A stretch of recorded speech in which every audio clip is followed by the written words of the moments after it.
So this next panel, which was actually set up very well by our previous panels, is going to add one more of those loops to this water energy connection, and that is the agriculture business. We started this morning by talking about the importance of California agriculture to the prosperity and the value that California has to the rest of the world, not only to us here, but also to what we're doing everywhere else. And there are probably few other industries or needs as important to us as individuals and as to us as the state as California agriculture. I think it's really interesting that this is another area that my guess is most people will agree that we take for granted. We take for granted the fact that we can go to the supermarket and have these bountiful products regardless of the season. We take for granted the amount of economic benefit that the agricultural industry brings to us. We take for granted the complexities that the agricultural industry has with respect to how to balance power, water, and policy, and public perception. We take for granted the vistas running down Interstate 5 to Los Angeles. Nobody laughed at that. Think about what you see running down Interstate 5 to Los Angeles. Some would say not much, but others would say one of the biggest industries in the world without actually understanding it. So what we're going to do today is we're going to try and pull all these things together from experts who have worked from the policy perspective, from the legal perspective, from the doing and ranching perspective even, and from the import-export perspective. I could say that I have not this egocentric management opinion. It's not all about me, but a little bit of agriculture in my blood and my family history, because my father-in-law was actually a former apple grower down in northeast LA County, and me being the geologist and hydrogeologist, he'd come up to me and say, "Scott, where should I put a well?" I said, "Put it on the other side of the fault." See, I got my fault map. And he said, "I don't own that property." I said, "Well, you asked me where to put it." I said, "Over there, go get the property." Anyway, he has a few wells and some pretty good apples, but nonetheless, the point is that it's a very complex industry, and there's a lot that goes on. So let me introduce our panelists, and what I'm going to do is I'm going to introduce them all right now. Similar to what we did with the second panel, I'm going to rely on the innovation of each of our panelists to essentially pass off the baton to the next panelist and come on up. I know they're looking at me like, what? It'll work, believe me. And then I'll come back later and we'll do our Q&A session. The blue cards, if you have any still left, please use them. If not, we can get some more. So our first panelists, these will be, I'll read them in order of how they'll come up. Karen Mills, who's the director of the Public Utilities Department with the California Farm Bureau Federation. Then we'll have Catherine Wagner, who's a partner with Downey Brand in Sacramento, whose practice has really focused a lot on land use, the agriculture industry, nitrate contamination, and the likes. Allison Jordan, who's a vice president of environmental affairs with the Wine Institute, which includes about 1,000 members, including both the vintners, the wine business, and associated businesses as well. And Richard Sinkoff, who's the director of environmental programs and planning at the Port of Oakland. And as we heard earlier, much of the product of California, really you think of the entire agri-shed or watershed that comes through the San Francisco Bay Area, from the southern San Joaquin to the northern Sacramento valleys, from Salinas Valley to Sonoma County, all come through the Port of Oakland, or at least a big part of it. And Richard will talk to us with regards to that. So without further ado, I'd like to invite Karen to come up, and then we'll continue the panel.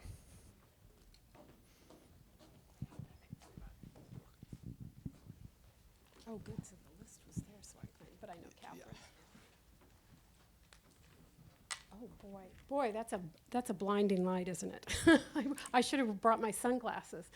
So I'm Karen Mills, and I'm an attorney for the California Farm Bureau Federation. Being the head of the Department of the Public Utilities at the California Farm Bureau means I manage myself.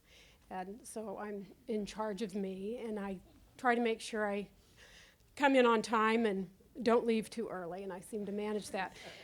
So it's disappointing that I don't have avocados in that picture, because I noticed that those were the sandwiches that went first. So that's good news for Ventura County and San Diego County Farm Bureaus and our members there. So just a couple of minutes about who Farm Bureau is. California Farm Bureau Federation is California's largest farm organization. We're a general farm organization representing 74,000 members in 53 county farm bureaus. We are, in fact, a federation. But our main mission is to protect and improve the ability of farmers and ranchers engaged in production agriculture to provide a reliable supply of food and fiber through responsible stewardship of our resources in California. And the title of my presentation should have been Got Food and Fiber, but it doesn't quite have the same cachet, does it?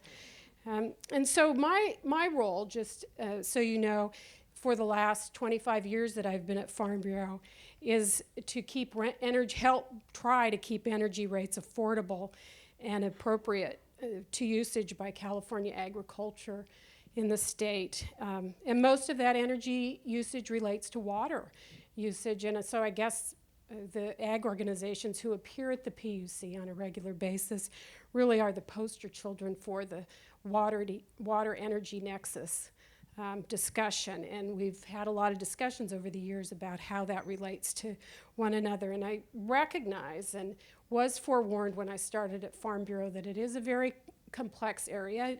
Understanding electric rates and designing them in ways that are usable is somewhat complex. My predecessor warned me that in this area that the more you know, the less you know. And that becomes truer and truer every year that I work on the issue. And so over the years, it's become a little bit like sometimes I feel like the Bud Abbott and Lou Costello routine. I don't know if you guys remember the who's on first routine. And Bud Abbott can say who's on first, what's on second, I don't know, third base. And he can recite it, but he doesn't really know how it's all working and where the ball's going. And some days it's like that. You can recite it, and the struggle is to really understand the genesis of how those things work. So I'm trying to figure out how to go to the next slide, and I don't have a magic wand from the magic show. Yeah, I don't have a magic act. Oh, so just to start off the discussion for the agriculture panel, I wanted to provide some high points, if you will, about California agriculture and some pertinent facts about it. And I think some of these items represent and demonstrate the rich diversity of California agriculture and what it's able to provide in terms of food and fiber throughout the state, and how much the unique intertwining of climate, water, soils in California allows us to provide that rich diversity. One of the key points that we often make from Farm Bureau is how many of the farms and ranches in California are family owned.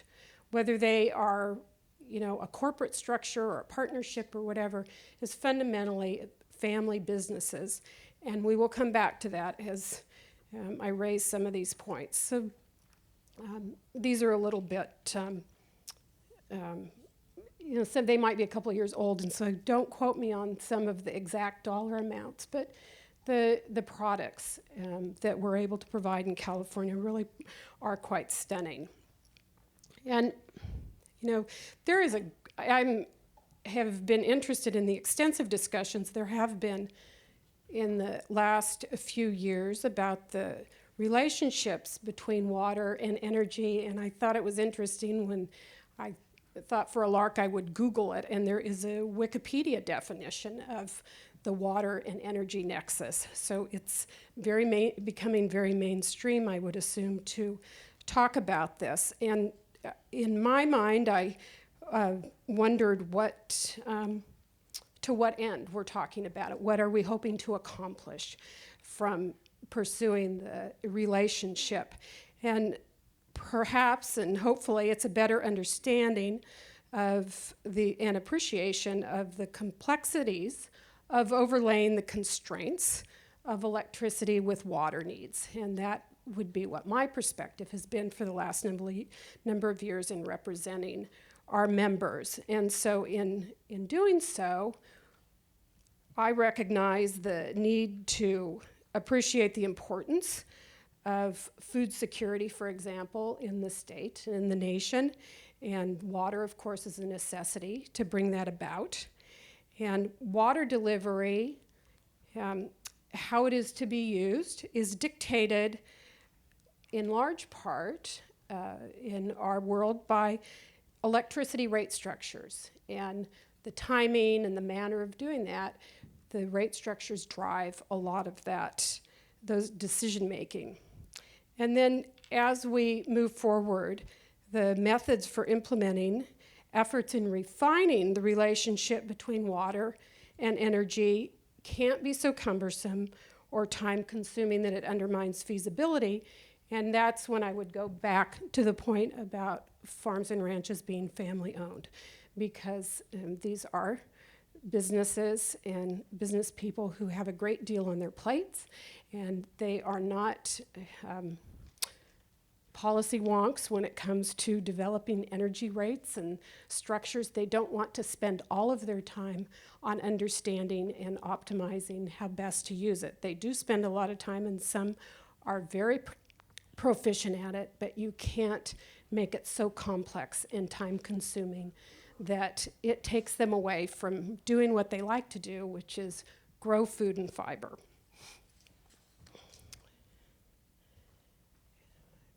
There's my next slide.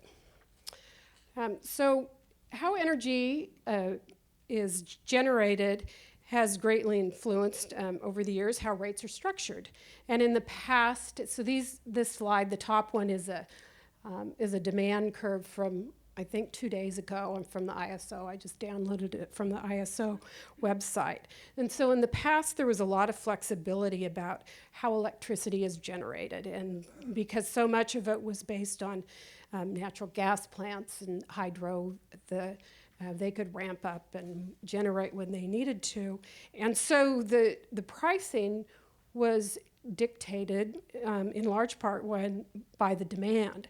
And so that brought about the time of use rates. And you can see that the ramping up of the demand coincides with the noon, and going back down coincides with 6 p.m.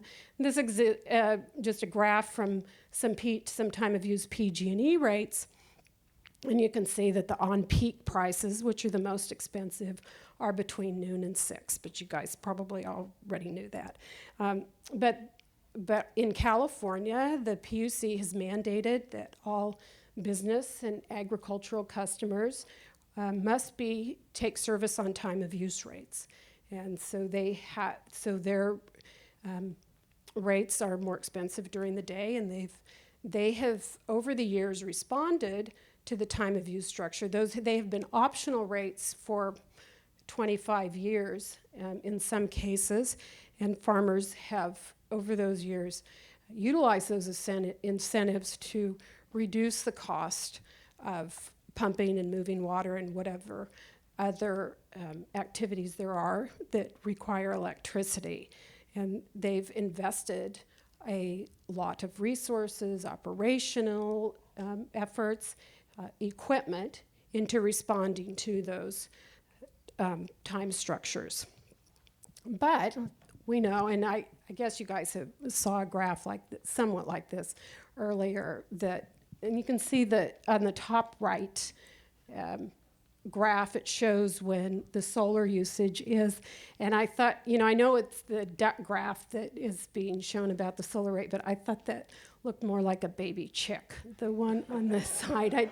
It's kind of cute, or like a quail maybe. But how energy is generated is going to change how the price structures are, and so it's going to affect the relationship between water usage and energy usage for agricultural customers.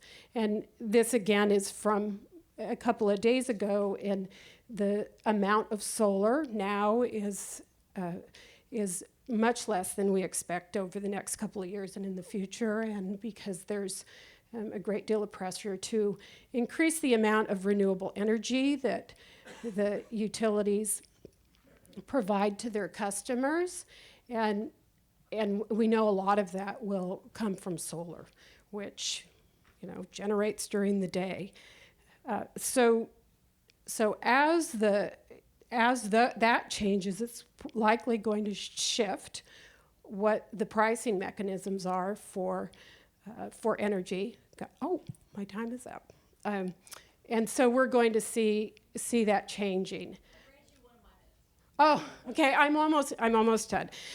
So my point about this and coming to the conclusion is that as that changes, and as we consider the changes that we might expect from a greater focus on the water and energy nexus, not expect everybody to change things overnight, because they've spent 20, 25 years responding to the times and to the price signals that have been put in place up to this time, and that you need to respect the investments that have taken to place and listen to the diversity and opinions and how we grow crops. And there's so many different types of crops and a great deal of diversity that has to be recognized well as you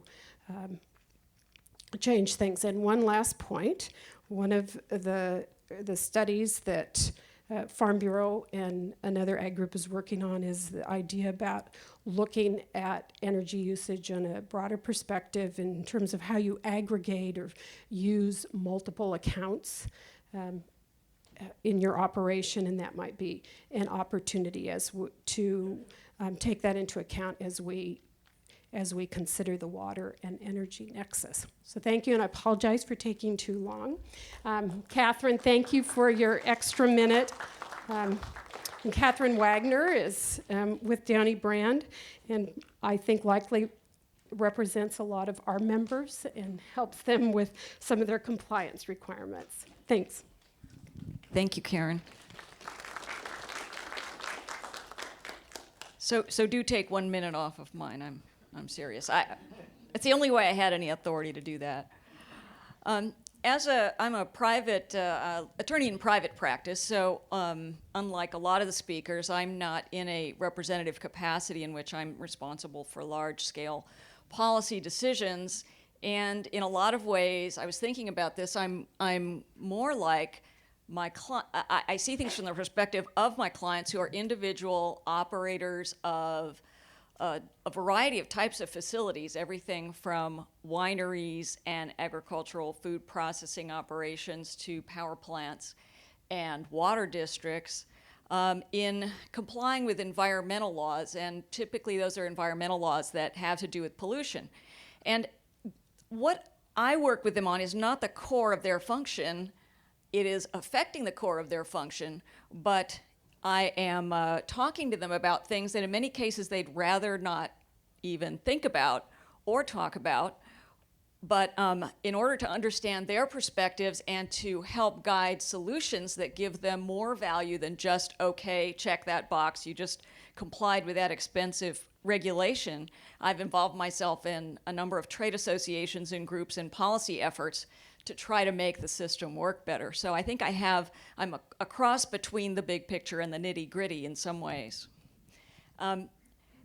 We were told we could only have 3 slides, which is why we're sitting here with slides on for a really long time. And mine, being a lawyer, I put some legal stuff on the slides. I wanted to introduce it before putting laws up by just mentioning that on the irrigated agriculture, which would be the most important in the nexus between water and energy and agriculture, I think it was yesterday or very recently, a report was just issued by the Family Farm Alliance and Irrigation Associates on the economic importance of Western irrigated agriculture, and that would be covering 17 states.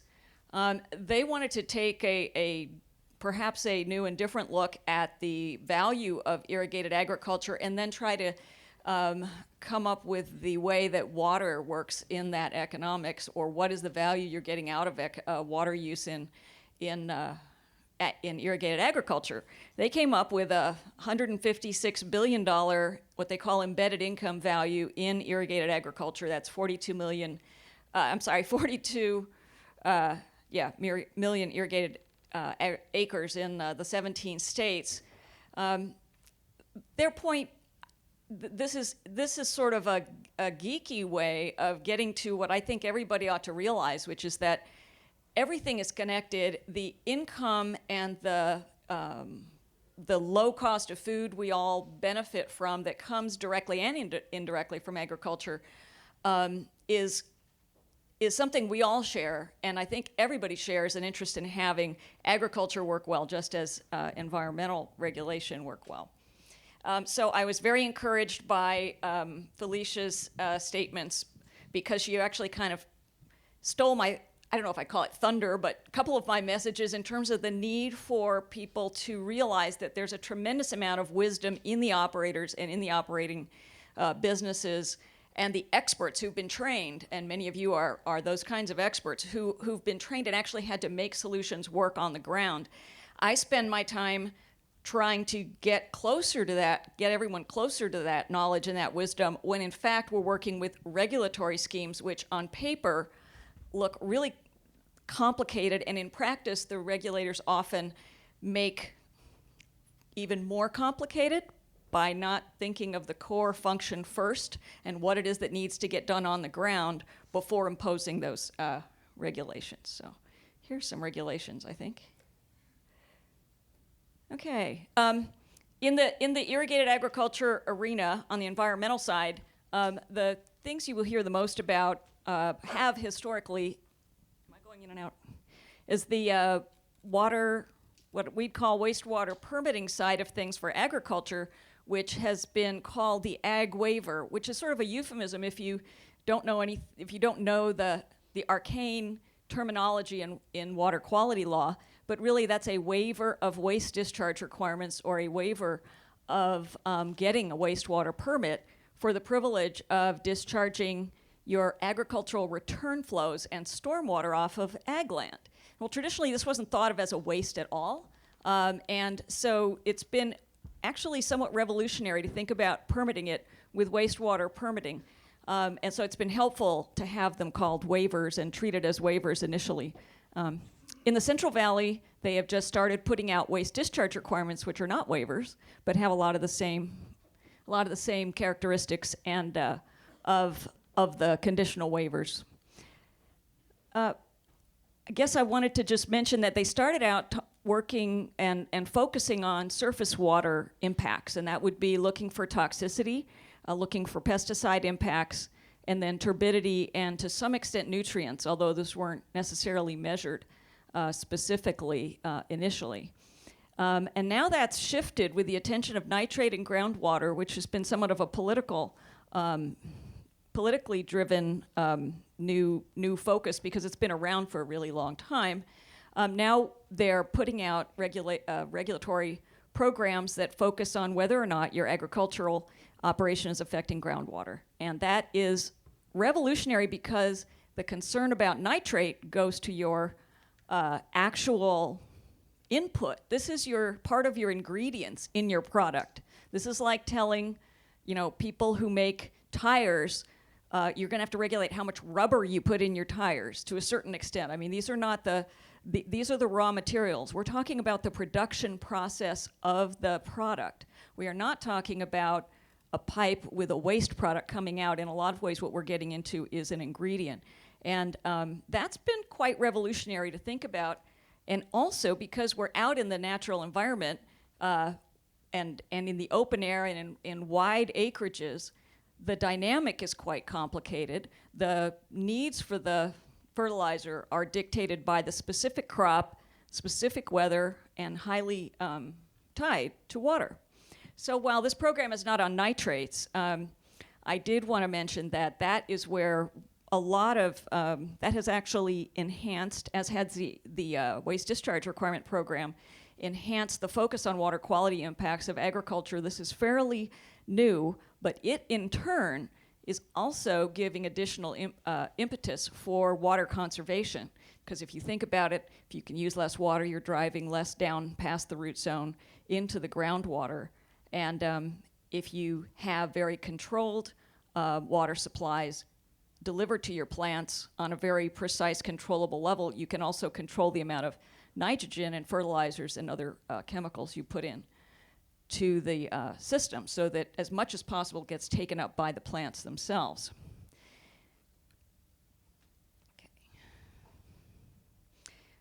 And just as a current event, and I think Felicia mentioned this, the Central Coast conditional waiver was updated last year, and it is under appeal, and they're actually between two hearings on that. I guess it was scheduled for adoption this week, and it's now postponed to the 24th, and there's a new comment period on some proposed changes to an order. But the State Board is doing a very detailed analysis and order referring to many, many aspects of that program, which if you read those articles, that order, you'll probably get a very good idea of what's going on in the irrigated ag system. Lastly, I mentioned recycled water policy and salt and nutrient plans. This is like 6 words in a huge world. The salt and nutrient management plans you may have heard of came out of the recycled water policy, which was really designed for regulating the reuse of sewage treatment plant effluent that was highly treated and useful as a water source. These permits for these kinds of projects were being held up by the pollution regulation law program. They were saying, people were concerned at the regional boards that whatever little amount of pollutants remained in that recycled water might go down, contaminate the groundwater supply, and now you've created an even bigger, I guess, area of pollution, and especially concerns about salts and emerging contaminants. Fear of the unknown and fear of the suspected. So for instance, perchlorate was pushed down into the groundwater in some cases in cleanups of other materials, so there's reason for people to be a little worried. Well, in order to get past that, a state policy was passed to try to create a uniform rule, and instead of, and in order to see a long-term approach that would be useful to manage what comes out of the pollution of the salt and nutrients, in particular, basin planning for salt and nutrients was designed as a requirement. Time is up. All right. Good. Well, I have a slide on the Safe Drinking Water Acts, which really are pretty far outside of what we're talking about here, but I put the slide together, and it'll be on the web. You can read all about drinking water regulation because in reality, the attention to nitrate drinking water supplies is a water supply issue and a health issue that's really a short-term issue, and I think the agricultural industry has worked pretty hard to try to work with others to focus on getting water supply to people who need it now, and not to simply measure the nitrogen they're putting on the ground that will affect water 30 years from now. And also, there's multiple agencies involved with joint efforts between the Food and Ag Department, the water boards, and the Department of Public Health. So keep track of all those things going forward. And I will now turn this over to Allison Jordan, who will talk about water quality and sustainability in practice. Thank you so much. So I get to be the next expert generalist up here. And I think what I offered the conversation is really giving you a case study about how one ag sector really views this whole nexus between energy and water, and also some of our sustainability and conservation efforts. It's really just an example of I think, a lot of conservation efforts that are going on around the state within the agricultural sector.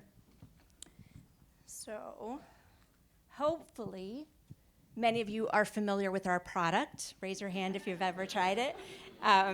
And Wine Institute, again, is a membership association of about 1,000 California wineries. We represent about 90% of California wine. And we are all about enhancing the environment for the responsible production, consumption, and promotion and consumption of wine. And so I wanted to just give you a sense of the industry as a whole. It's interesting to think that we are, I think you think of us as a signature product of the state, but we're the 4th largest wine producer in the world, so after France, Italy, and Spain. We have 3,800 bonded wineries in California now, and we produce 90% of U.S. wine, also 90% of U.S. wine exports. We have 4,600 growers that farm more than 500,000 acres, and that's in 48 of the 58 counties in California. And we have a pretty significant economic impact. It's a value-added product, obviously. You're taking grapes and making them into wine, but there's also all of the hospitality and the distribution, and there are lots of other elements that really create this strong economic driver. We have jobs just in California associated with California wine, 330,000 jobs, and we also attract tourists. And I think this is another interesting element. You heard that many of our farms in California are still family owned and operated. The same is true in the California wine industry, but we're also having visitors come to our farms. We have 21 million tourists annually coming. So it is another driver for why wineries and vineyards are really looking at a lot of these sustainability issues, including energy and water.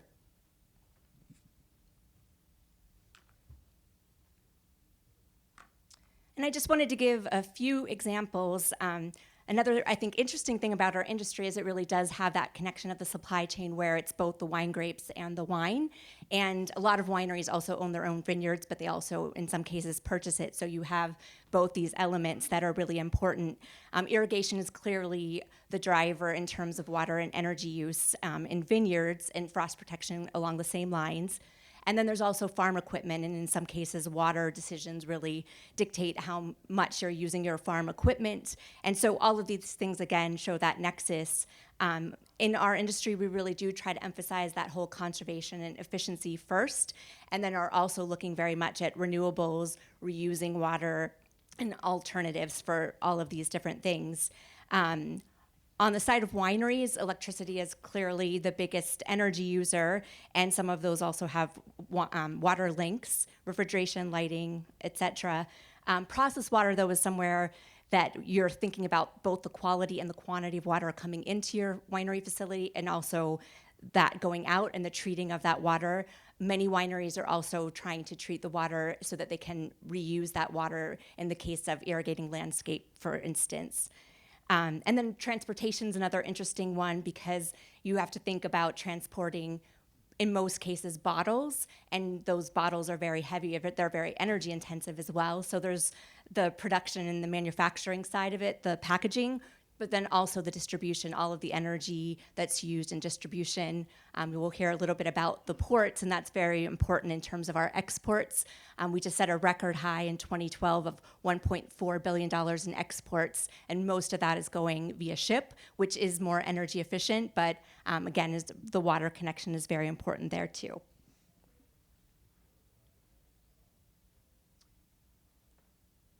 One of the things is not showing up.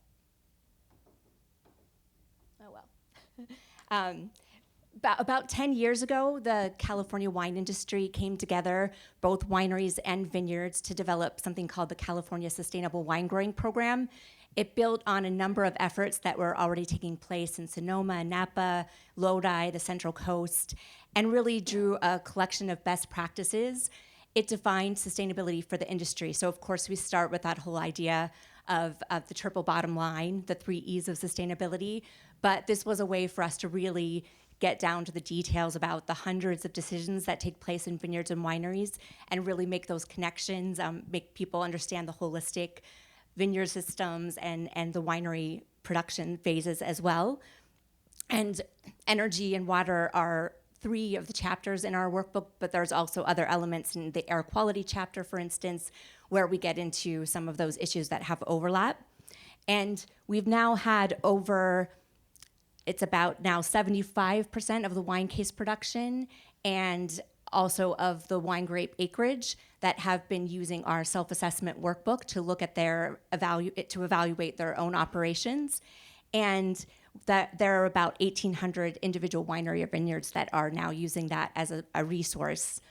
It's a way for them to also understand how they're doing relative to others in the state and the region, and it helps us as an industry focus our resources so we can develop new tools. So, for instance, we've looked very carefully at the whole process water and have developed additional guides and resources working with Kennedy Jenks consultants. And the whole idea is reducing your water use, but also we're now looking at how you reduce salinity issues, and particularly when you're cleaning tanks. And so we're working with Cal Poly scientists on methods, both greener chemistry as well as different types of cleaning methods that would really reduce the salinity and also the water use. And of course, then that also ties directly to energy as well. And then going around the cycle of continuous improvement, we offer targeted education on all of those different areas. We encourage people to develop action plans and then implement those action plans.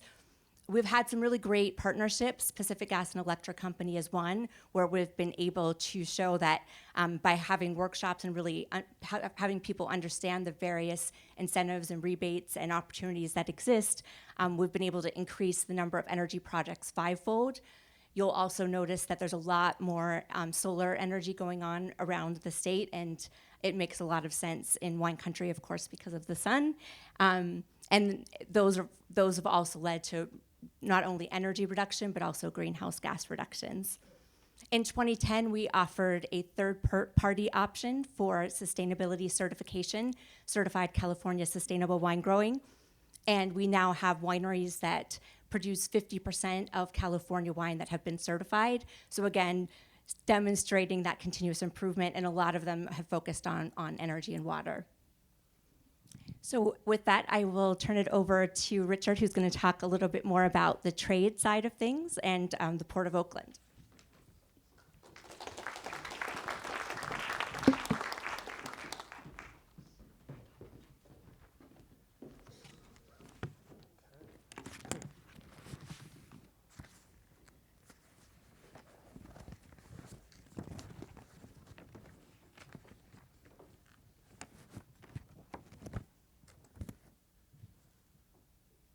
Okay, thank you very much, and good afternoon.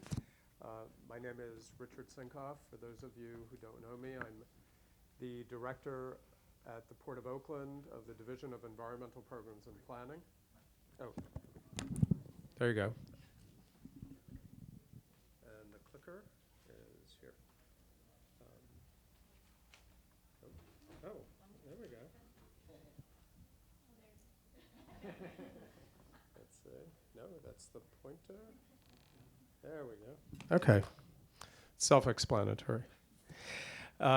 So it's great to be here. What I'd like to focus on in my presentation is the role of the Port of Oakland, but also the California ports as gateways to really to California agriculture. It's really quite impressive. So I'd like to leave you with an understanding of the nature of that activity, actually which products are moving out of the port, our trade partners, so you really have a sense and understanding of the relationship between the goods movement industry and our agricultural industry, and then we can tie in the questions related to water and energy.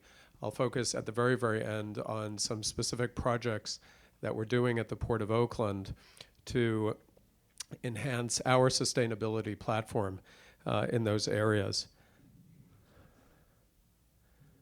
Let's see, I think this is correct. Okay.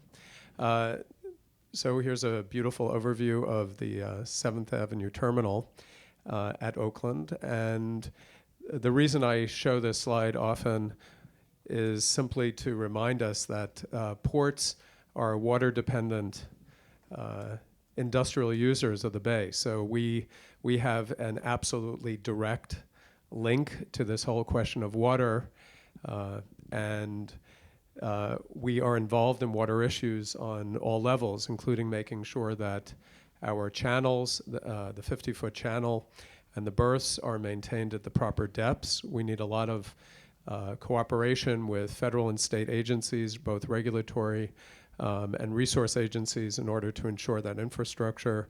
We also have very extensive stormwater and groundwater protection programs at the Port of Oakland, and we also have habitat and open space programs at the Port of Oakland.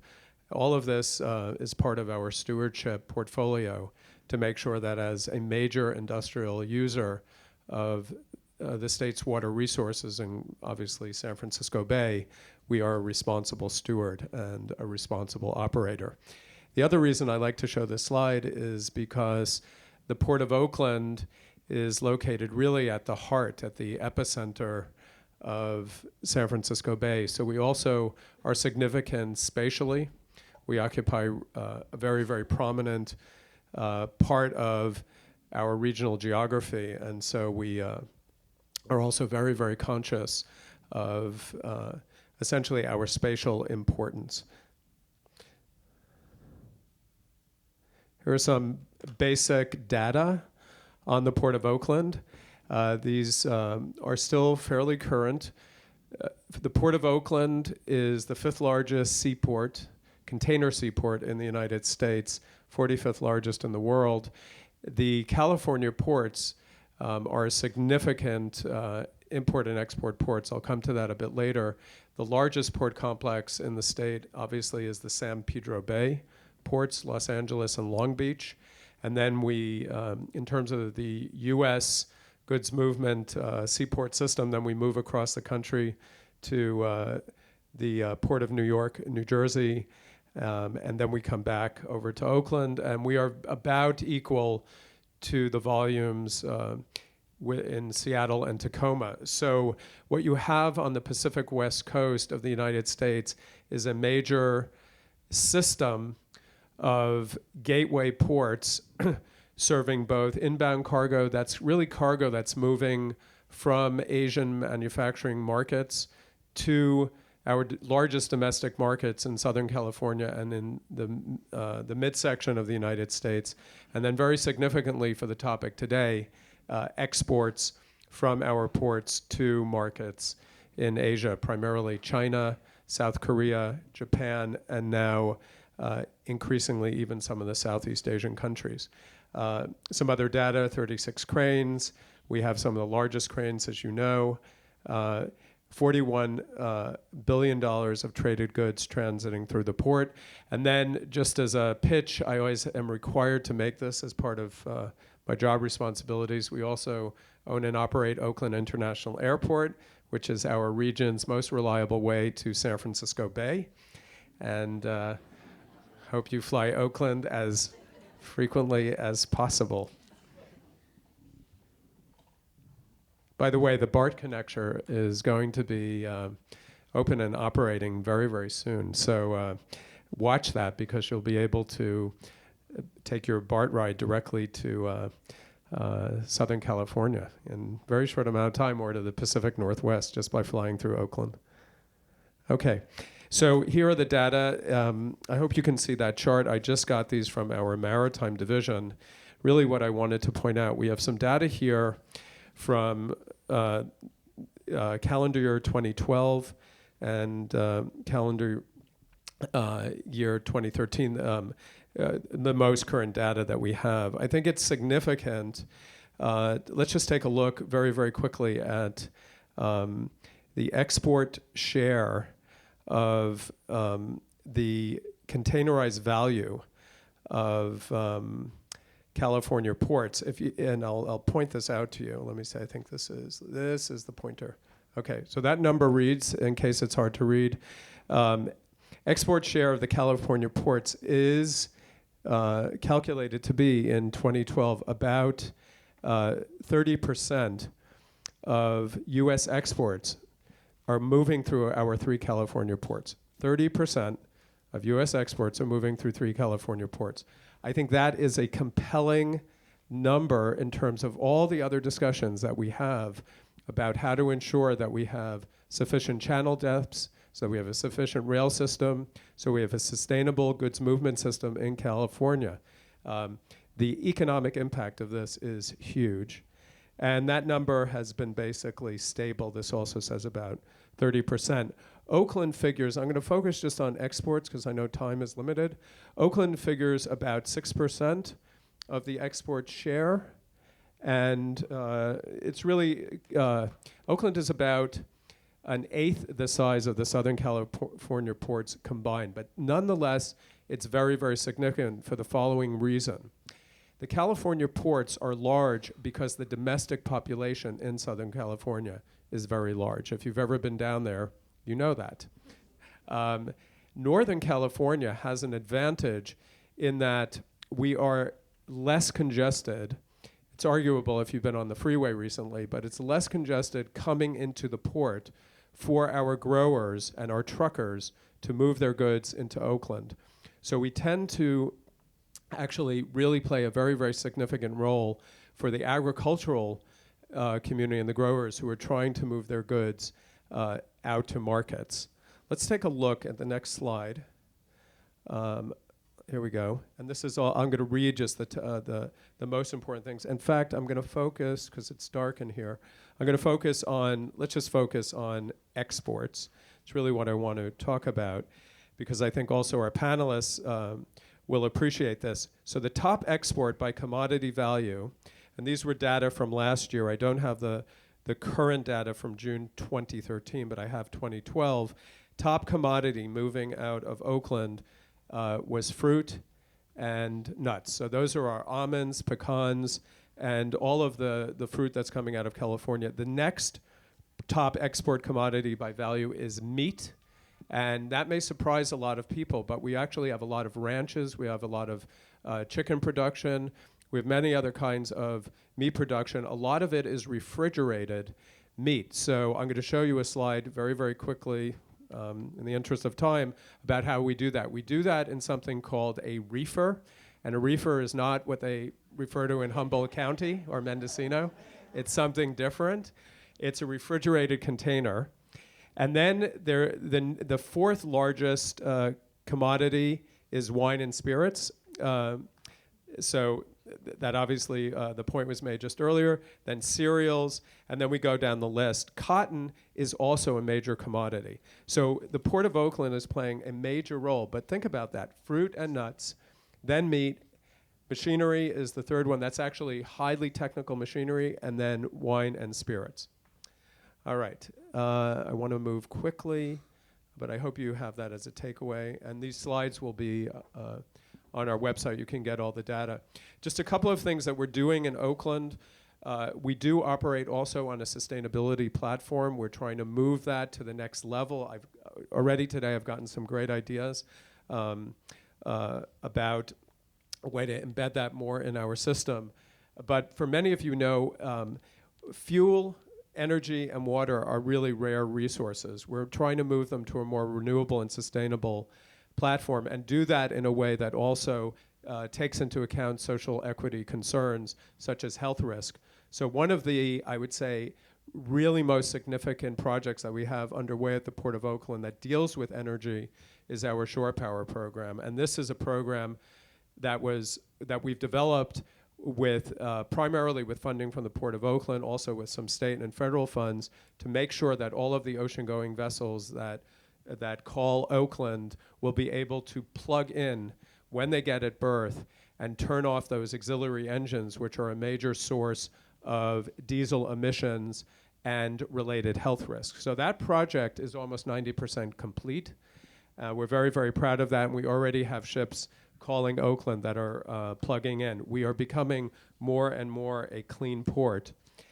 Let me show you the refrigerated racks that we've also installed throughout our terminals. The small inset there shows you the way we used to do it. We had a generator, and then we just plugged in the refrigerated container. Now we have throughout our terminals essentially racking systems that, again, provide the power to the refrigerator containers that allow us to eliminate emissions. I'm going to stop with that because I can see Scott is ushering me off, but I'm very pleased to be here. Thank you for your attention, and I look forward to the discussion.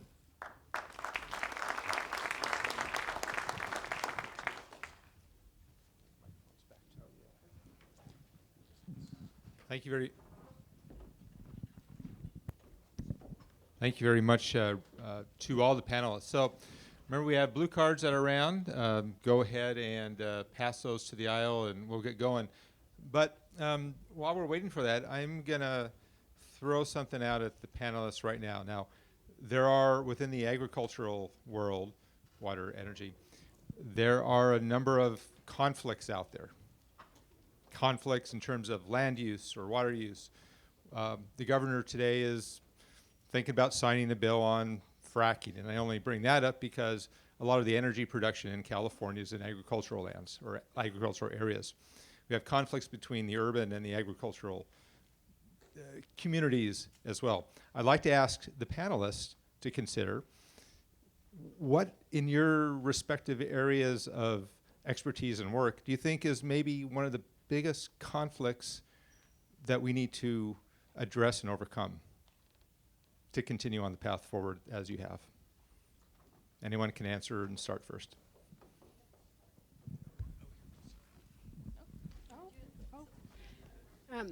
So one of the issues that arises a lot in my world, and I work with John Gamper, who's our land use expert, and that, of course, is with respect to solar development on very productive agricultural land, and so that is displacing a lot of land that is very viable for food and fiber production, and we encourage the development of it on marginal productive lands, and there's a lot of that's been mapped throughout the state. So that's that's a conflict that comes up in my world because of the push for renewable energy, and the equation for solar development is about 7 or 8 acres a megawatt, and so the 20 megawatt size that's used a lot in the development throughout the state consumes about 160 acres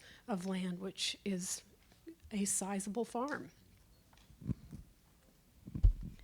Well, I guess I would say that one of the conflicts that I run into the most is it is reminiscent of the discussion of the Delta, and that is a question of who's going to pay for what improvements in the environment, and the sense in many cases that producers have that the costs of sort of aspiration to changing the environment pretty drastically are going to be imposed on them and unexpectedly, and it makes it hard to plan for business, what improvements to put in, what kind of return to expect, and what regulation is around the next corner. So I think it's a who pays and how do you manage that risk of uncertainty so that everybody can plan their projects, infrastructure and business projects, and know that it's going to be agreeable to policymakers. I think water is probably the biggest issue that I'm hearing about, and certainly it's just that urban-rural interface and the importance of really showing that we're being good environmental stewards. Some of the problem is that there's the perception that agriculture is a significant user of water, but also sometimes I think people see agriculture and they think it's bigger than it necessarily is. So just as an example, in Sonoma, wine grape acreage is 6% of the land, but the perception is that it's 80% or 90%. So there are those types of things that come up. The other thing is that there are all these pressures on agriculture now coming from different places. So it's the regulatory side, it's the market side. And so the challenge of trying to get that information so that people can be in compliance and meet the needs while still growing their crops. And so one of the things that we're really working on is trying to find regulatory recognition or alternative compliance. So for instance, with the ag waivers, so someone who's already participating in a sustainability program, particularly if they're certified, could qualify for meeting those ag waiver requirements. So those types of things where someone could do one thing and be able to meet multiple needs and have those multiple benefits. I want to frame this more as an opportunity, although there are some conflicts. I think the area for us all to work on is in the area of shared infrastructure. To a certain extent, I think we're still working along linear paths. Certainly, we see this a bit with one of the conflicts between, for example, intermodal rail, which we need to get those containers and that cargo out, and the passenger rail system, but it could also apply to our maritime transportation system. So, and I'm sure it applies to the provisioning of our energy and our water supplies. So really starting to think about multiple uses of common infrastructure and having a forum like this where we can at least make those connections and start figuring out how can we join forces. Great, thank you. I'll have some follow-up to that if I don't have any more blue cards. But I do have one right now. This is probably good for Karen and maybe Allison too. The question is, farms have great potential to turn waste into energy. However, there are many roadblocks. Can you expand on whether there's anything changing, any innovations, any policy issues or perceptions that we can help expand that opportunity with? Oh, no. Well, we're so polite, aren't we? Or Catherine in the middle, you could Yeah, just take it. that's right. So there are a lot of developments in that area, a lot of opportunities. SB 1122 last year was focused on using bioenergy and allocating a certain number of megawatts for purchase by the utilities for projects like that, which is dairy digesters, biogas, biomass, some of the county air pollution control districts who are focused on utilizing forest waste to generate electricity and trying to find streamlined ways of connecting the projects to the grid, because there's been a lot of impediments just about the connections and how to get an interconnection. So there's a lot of opportunities there, and a lot of people are working on it and very interested. One of the projects, we have a member who actually has it's called a gasification system, and he has walnut shells that are gasified and turned into energy. And so we're seeing more of those types of projects. So there's a lot of opportunities, a lot of interest out there. And farmers, I like to say that farmers and ranchers like to use all the resources that they have available to them, and waste can be one of those resources for energy production.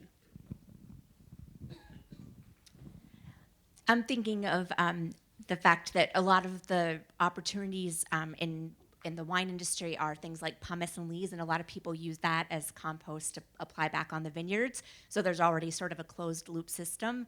But we have been looking at, is there an opportunity at least to feed into biofuels and even with prunings and things like that. It's very seasonal, and that's one of the challenges, but if you can figure out how to be partners within the food system as a whole, that helps a lot. And certainly in places like the Central Valley where there's a lot of ag, it makes more sense to try to make things work there. But then there's also the East Bay mud example, that if it makes sense to truck it and those types of things, I think there are opportunities, and particularly if it develops in somewhere like Sonoma where it's closer and you're not having those additional fuel and greenhouse gases related to the trucking piece of the puzzle. So,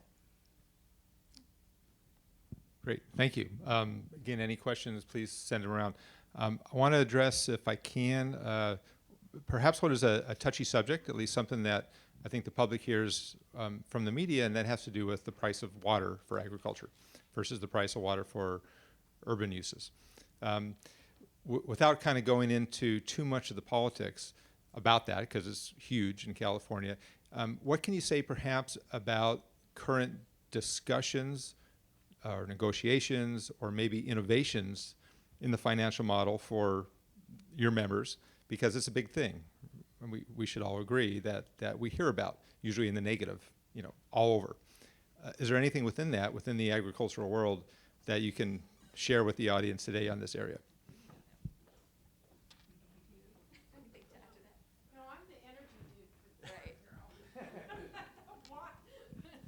Where's the person from the regional board, from the state board, who was doing water rights? I was telling him he should pipe up at some point. Somebody in the audience. I'm really not central in that myself, so Okay. I don't want to come. That'll be our next workshop then. Yes, absolutely. Okay, we shall do that. All right, one for Richard. Are there any initiatives that the port is working on that relates to perhaps improving the quality of the water that you are associated with? This could be, offshore or onshore. Sure, we have many. We have I would say we have a comprehensive stormwater program. Right now, I think pretty much like everyone else, we are beginning the process of compliance with the general municipal permit. But we've had extensive programs at the port in our compliance group dealing with contaminated water and contaminated soil. So the baseline programs at the Port of Oakland essentially we are a landlord port, so we have a large property holding, and all of our properties are, pretty much all of them are previously industrial sites that are under some form of remediation or regulatory compliance, which really looks very closely at soil contamination and water contamination. So we have a staff that is dedicated to that. I can talk more about specific programs, but as a baseline, we're doing that work. I think the future for us is really to co-join those efforts with an energy initiative, which we're beginning to launch right now. One of the biggest difficulties we all have is communicating to the public. That's been a theme. Can you share, each of you presented information in your presentations, which I think is probably new to, I'd say the majority of us learned something new today.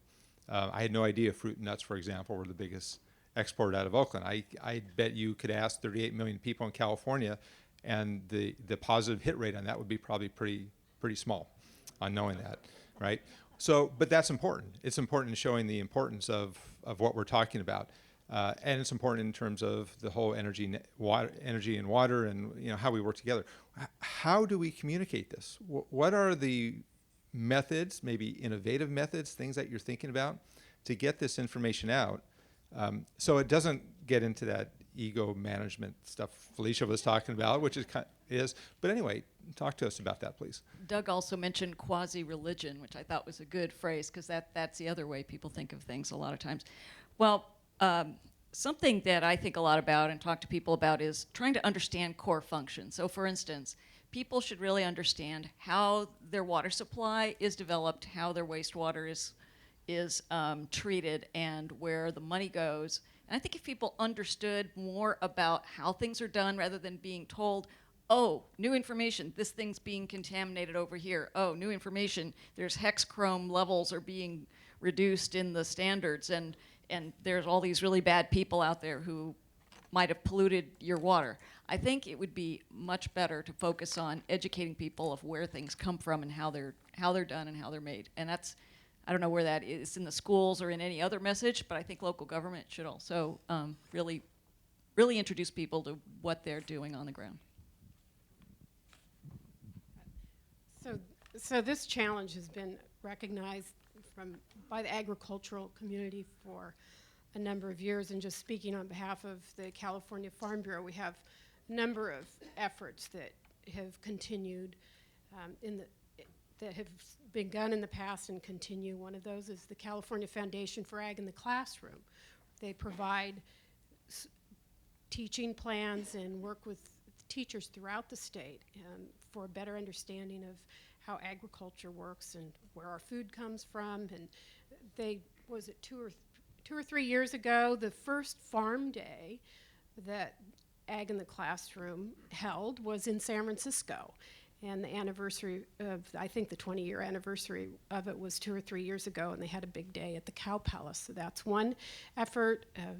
We also have a lot of publications, and there's a number of the TV shows that have cropped up over the years. One of them is California's Heartland, which is a PBS show, and then they have America's Heartland too, which we've been involved in the past. California Farm Bureau also have something that they sponsored called California Bountiful. So you have to do all of those avenues to help folks understand. I think that's a key factor in just having folks understand how food is grown, how fiber is grown, and what it takes, so that they understand where their food comes from. And as fewer and fewer people in the state and the country are involved in the production of food and fiber, there's less of an understanding about what the inputs and the values that they bring.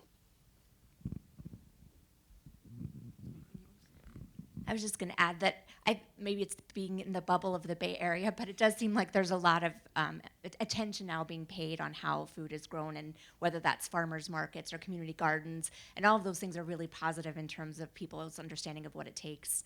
And similarly with environmental education, I think people understand the need to get to children young and to make sure people see the connections. And so I think I'm seeing positive signs, including from my own children. So. If I could just say two things. I think there's the general public and there's let's say those of us who are working in some professional capacity. One of the things I think Bay Planning has started to do, which is a real contribution to any of these issues, is convene these kinds of workshops where people from different disciplines and different areas of engagement can come together. But I think one of the things that we're not doing enough of is going back to our home base, if you will, our home agencies, and beginning to reflect on questions, what I call alignment. In other words, what have I learned here that I can bring back to the Port of Oakland that begins to inform some of the ways that we're making decisions, thinking about our business, et cetera, et cetera. I can say that the Port of Oakland has extensive outreach to the agricultural community because they really are beneficial cargo owners. And but I think that we could do a lot more, every single one of us, to ask ourselves that question: how are we aligned with the other actors and agencies and people with whom we are actually interdependent? And I think we're so mission focused, I think we forget about that alignment piece. So I'd encourage us all to do that. Great. Thank you, Richard. Oh, we have one more card, which is just in the nick of time as we wrap it up. Okay. Okay, this is, okay, so this is probably a good wrap-up question and a good wrap-up statement from each of you. So you got 30 seconds. All right? Agriculture is highly consumptive. What's being done to use water more efficiently? And I know some of the answers because I've heard it before, for example, such as the biodynamic farming and other things like that. But maybe let's use that as our kind of final closing statement from the standpoint of the theme of water sustainability and moving forward. There's a lot going on in terms of, is this on still? It Yes. doesn't sound okay. In terms of conservation and efficiency. In the wine industry, a lot of people are using drip irrigation now, and it's very targeted to the water needs and maintenance of those lines and all of those things that you heard about. And the water agencies is also important at individual vineyard levels or farm levels. On the winery side, it really is understanding what is clean and how many cycles can you do, and can you reuse the water, and can you clean the processed water and reuse that water. So there's so many examples, and some of it's behavioral, so it's literally making sure that people sweep before they start chasing the single grape with their hose, and making sure that the hose is working properly and turning off the water at the right times and those types of things. So some of it's just staying on people. There's certainly more measurement now, although that's something that I think we can improve on in the agricultural sector, is really understanding how much water we're using. But as people are doing that, they're really driving down and being as efficient as possible given their quality and their production goals. So. Well, I think you covered a lot of the things that I understand agriculture is doing. I'm obviously not the person turning the valves, but I also think that when we talk about agriculture being consumptive of water, I'm not really sure that would be the phrase I would use, just in the sense that we're all eating food with water content, and a lot of that consumption is actually everybody's consumption, not just the agriculture itself.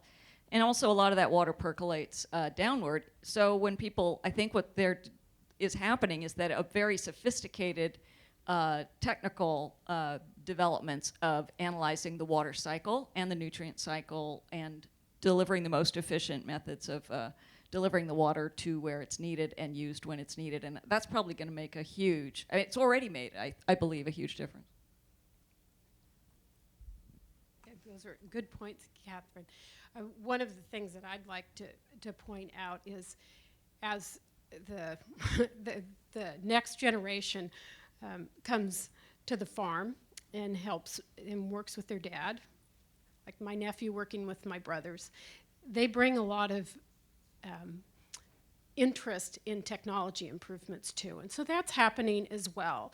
Farmers and ranchers, and I shouldn't just say that it's the younger generation. I mean, my brother was doing that before my nephew started helping on the ranch, but they're taking advantage of, you know, GPS and the internet, and to be able to remotely gauge water needs and to be very efficient about how they use the resources on the farm. So technology, as it improves all of our businesses, helps provide a lot of techniques and advantages to the farming community as well. And keep in mind, in order to continue and to sustain and stay in business for a number of years, farms and ranches need to be profitable.